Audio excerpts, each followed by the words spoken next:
السلام عليكم ورحمة الله. إذا سنتابع. إذا الفقرة الرابعة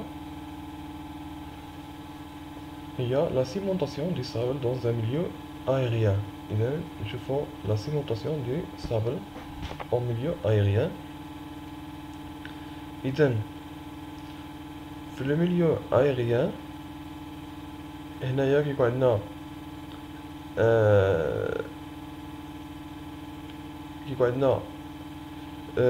le dépôt de sable par le vent وكيتكون عندنا بالتالي اون دون اللي هي اذا في الاول كيكون عندنا تجمع للرمال عن طريق الرياح وبالتالي كيتكون واحد لا دون وهاد لا دون هي يعني كتبان رمليه. هاد لي دين هما هادو كما كتشوفوهم. بعدها كيكون عندنا تساقط للامطار او دو بلوي كما كتشوفوا. هاد لو دو بلوي كيبقى كتجمع في هذا على هذا المستوى هذا في الاسفل، كتجمع هذا المستوى وبعدها كيوقع لو سيفابوريز كما كتشوفوا. كيوقع ليفابوريزاسيون دو لو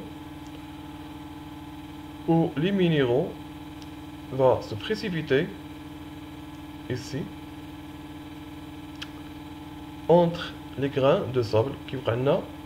Les minéraux se précipitent ici entre les grains de sable. وهنا كتوقع لنا ظاهرة كوا لا سيمونطاسيون. هي لا سيمونطاسيون ملي كيكون عندك لي مينيرو. اذا لي مينيرو هاد لي مينيرو هما اللي كيكونوا بحال كيديروا واحد لي ليان اونتر لي غران دو صابل بحال نقولوا لي ساق. اذا هما كيتعتبروا هاد لي سي مينيرو كيديروا بحال لو صابل بحال الساق بالنسبه لي غران دو صابل. والسبب شنو هو اذا خصنا ننبهوا ان هناك واحد لاكوش امبيرميال كتكون في الاسفل هي اللي كتسمح هاد العمليه. كتكون عندنا واحد لاكوش امبيرميال يعني واحد طبقه غير نافذه كتخلي الماء كيتجمع هنايا. بعدها الماء كيمشي كيبا il va s'échapper ولا s'évaporiser وكيبقى عندك les sels minéraux il va cimenter les grains de sable. اذا نشوفوا داك المراحل بشكل اوضح. اذا عندنا المرحله الاولى ان ديبو دو sable par le vent. بعدا تكون la dune qui est imprégnée par l'eau de pluie. بعدا l'eau s'évaporise. إذا l'eau évaporée. وبعدا les minéraux se précipitent entre les grains de sable. Ce sont les ciments. ciment هي الاسمنت بحال كما نقولوا الاسمنت والعمليه كتسمى سمنته. إذا لو بيلون شوفوا لو بيلون ديالنا. اذا لو بيلون شنو شفنا 3 éléments. شفنا لي سيديمون ديتريتيك الرواسب الحثاثيه اللي هما ce sont des produits d'érosion mécanique sont classés selon leur taille. اذا كلاسينا شفنا لي ديفيرون كلاس ديال لي زيليمون ديتريتيك هما اللي غنشوفوا هنايا. وشفنا ان لا دياجينيز عمليه لا دياجينيز فيها جوج المراحل حنا تعرضنا لهم هما لا كومباكتاسيون ولا سيمونطاسيون. لا كومباكتاسيون يعني التماسك. نقراو مزيان ان عندنا مرحله التماسك وعندنا مرحله لا سيمونطاسيون هي السمنته. شنو هي لا كومباكتاسيون؟ هي لا كونسوليداسيون دي بارتيكول. اذا تماسك العناصر de sédiments يعني ديال الرواسب pour donner une roche compacte من أجل إعطائنا صخرة متماسكة. ولا سيمونطاسيون هي السمنة. la précipitation des minéraux dissous. داك العناصر المذابة كتبقى ترسب كتبقى تبريسيبيتا après l'échappement de l'eau.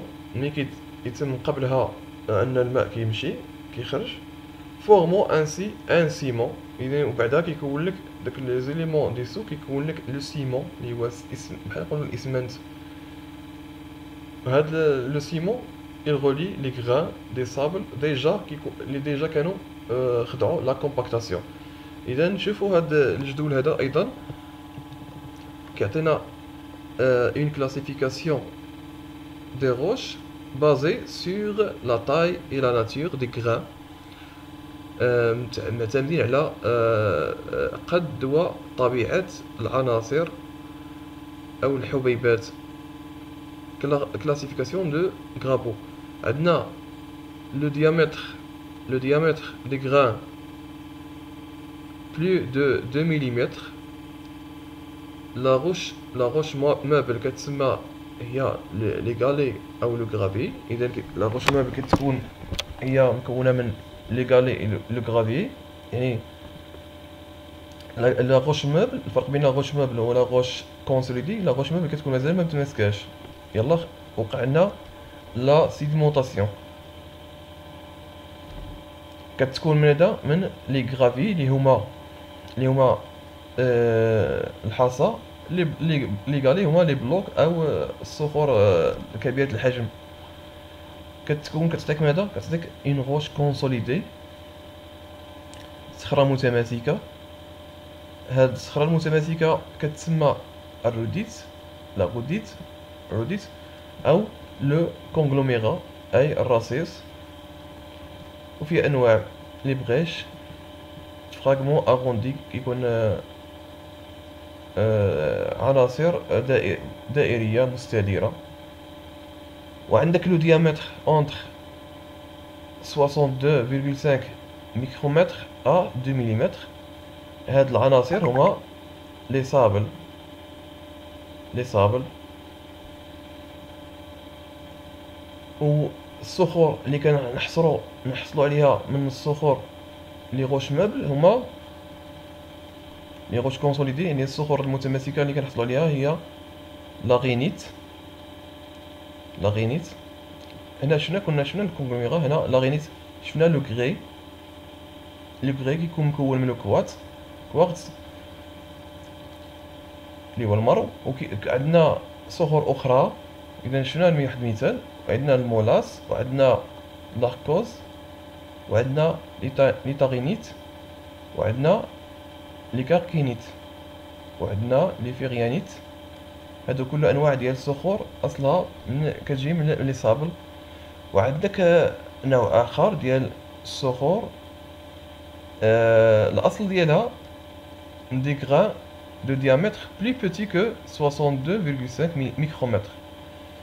لي روش مابل اللي كتكون مكوناها هي لي بو اي فاز، يعني كيكون الطين كنعرفوا انه لو ديامتر ديالو كيكون صغير جدا.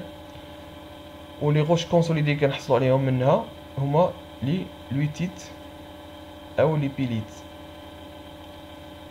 وشفنا كنوع من هاد الصخور لارجيليت اللي مكونه من لارجيل، وكاين عندنا لو ماغن اللي مكون ايضا من لارجيل وكالسيت، وعندنا لي سيليت مكونين من لارجيل والكوارتز. وكنشكركم على الانتباه ديالكم. هنا كنكونوا انهينا الفقره الخاصه بلا دياجينيس.